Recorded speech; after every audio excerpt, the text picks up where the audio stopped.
We've learned the Coast Guard has sent its rescue helicopter and 87-foot cutter to aid in that search. Well, the ship behind me should be leaving right now. Instead, around 4 o'clock, passengers were given this letter. Police have put up these barricades blocking the roadway, and that's because of the flooding you can see right there down the street. It is not a done deal yet, but if you're in favor of casino boat gambling or you just want to reap its potential economic benefits, then you will like what you're about to hear. To give you an idea of just how intense this fire was, take a look over here. This is the neighbor's house, and you can see where the flames literally melted the siding. The scaffolding they were standing on literally just collapsed under them. In fact, I want to show you that scaffolding.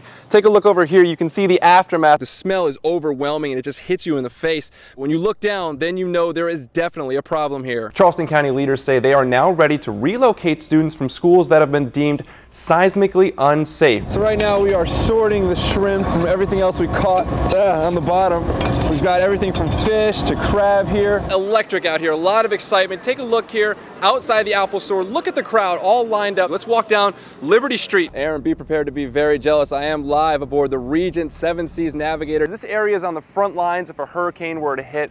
But you know, preparation, that is the key, and that's something Governor Sanford's going to be speaking about today. All eyes will be on Heather Camp today. She's expected to take the stand to testify against her former boyfriend, Ethan Mack. Her testimony could ultimately decide this murder case. That officer, 47-year-old Robert Edwards, was listed here at MUSC last night in critical but stable condition. Now, this morning I called to check on his condition. I was told by hospital officials there was a change, but they were not authorized to release any new information. So what that change was, we really don't know right now. Officer Edwards was shot in the face and the chest while responding to a domestic dispute on Iris Street.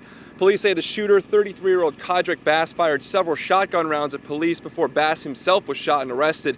Investigators tell us Bass went after Edwards, who was one of the first officers on scene. We've also learned he was not wearing a bulletproof vest at the time. He got out of his car and was trying to take cover. That's when he was charged. Once again, hospital officials here at MUSC not releasing any new details on Officer Edwards' condition. We do know Bass also recovering here after being shot. He is also facing attempted murder charges. Reporting live in downtown Charleston, Josh Cassio, ABC News 4.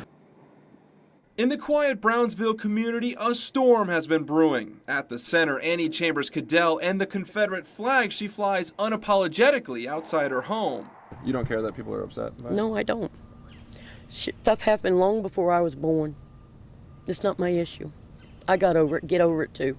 Cadell says she's not racist and sees the flag and her Confederate items as part of her Southern heritage. Her neighbors, though, nearly all of whom are black, see it much differently.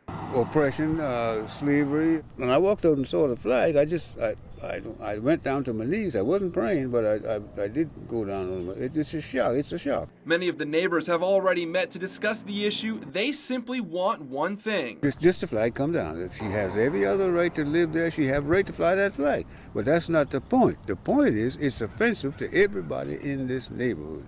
But Cadell isn't budging. She has no plans to take down the flag. In fact, if it gets torn or tattered, she says she'll just replace it. Hey, you pick and choose what you decide that you want to fight over. Your issues are not my issues. And I say, turn your eyes and close your mind.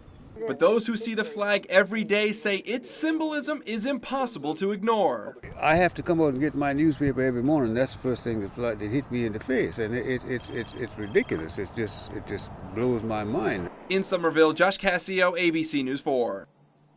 While SLED investigators sift through the rubble and ash, the family of Jacosha Quarles was overcome with emotion. The 28-year-old married mother of two was alone in her house when the fire tore through it. She never made it out. I'm still in awe. I still don't believe that she was in that house. This can't be happening. You know, it's not for real. The fire broke out around 12:20 Monday morning. It ultimately destroyed the home. All that was left standing was the chimney and a few pieces of wood. When firefighters arrived on scene, the house was already fully engulfed in flames. Neighbors said they tried to help, but it was so intense, there was just nothing they could do. Selena Wine stopped by the scene to say goodbye to her friend. We love you, Christian. She describes Quarles as an amazing mother and a woman who loved her family and loved life. A good person has just died in that fire. It's going to be real tough because the kids were really attached to her. Those two young children now forced to grow up without a mother. Quarles' family says they're still coming to grips with the harsh reality that the fire has changed their family forever. The last thing she said to me was, "I'll see you tomorrow." And it was the same as my sister. I'm just waiting for somebody to say she's still here. In Berkeley County, Josh Cassio, ABC News 4.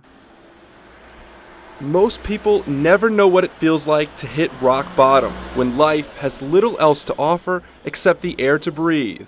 Nobody thinks about being homeless, you know. I mean, sure, you know, it's not one of my dreams of being homeless, you know. I'm just like everybody else.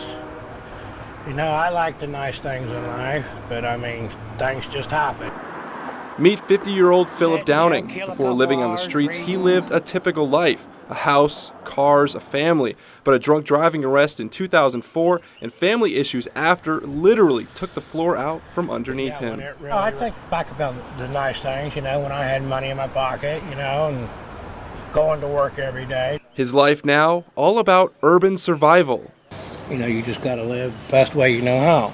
Like knowing where to find the next meal. Typical stop, Tri-County Family Ministries.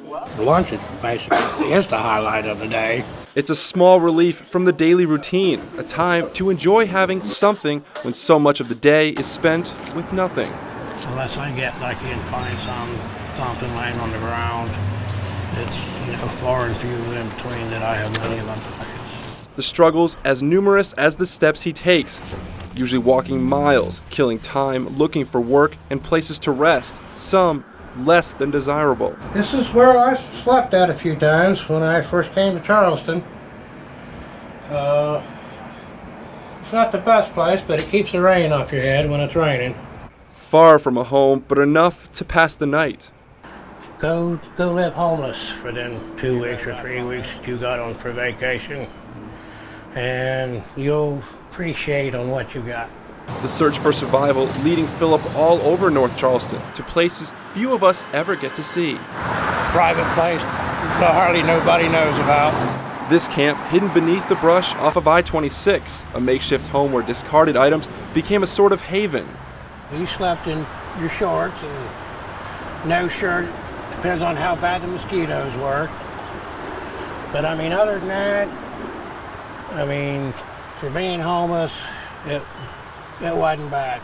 He admits being homeless for 2 years has stripped his way of life, but not his pride. Some people, you know, they put you down just because you're homeless, not realizing that they could be homeless at any time themselves. The way I see it, you're no better than I am. I mean, yeah, you may have a roof over your head, but just don't downgrade us. I mean, we're human too. We do have an update on this story. Since we met Philip, he was given a bus ticket back to Ohio. We're told he's now living with family and has a full-time job.